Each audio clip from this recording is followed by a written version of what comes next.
القرش دي يا جماعه سنها عندها سنتين، وبنسميها القطه. قطه علشان هي سنها صغنن.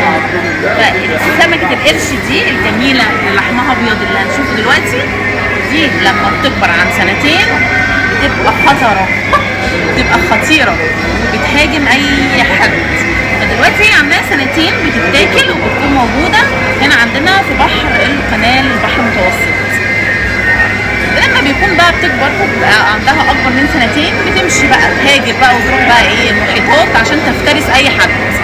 لكن في السن الجميل ده اللي هو السنتين اللي هي القطه بتتاكل عادي وموجوده دلوقتي في البحر عادي، وبتعمل حاجات كتيره جدا. وعايزه اقول لكم ان لحمها حلو قوي. طيب حد سال ان الفيليه المستورد ممكن يكون انواعه ايه؟ احنا ما بنبقاش عارفين ساعات الانواع بتبقى ايه. ممكن تكون الفيليه المستورد بيجي من سمكه القرش، فاحنا ليه؟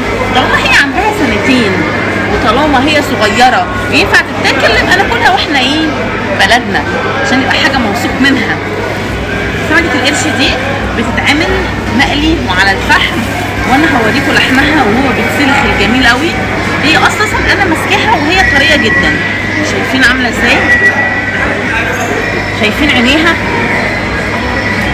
بصوا اهي يا جماعه.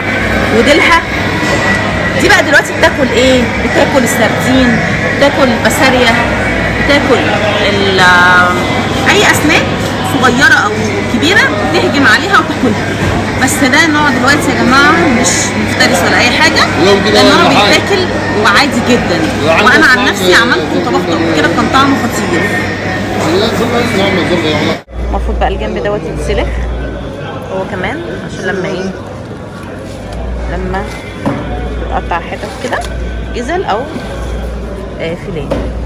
وادي اهيت بقى سمكه القرش لما اتقطع حتت. شوفوا شايفين لحمها نضيف ازاي ولحمها ابيض. بصوا راسها طازه يا جماعه، لسه جايه من البحر دلوقتي حالا اهو.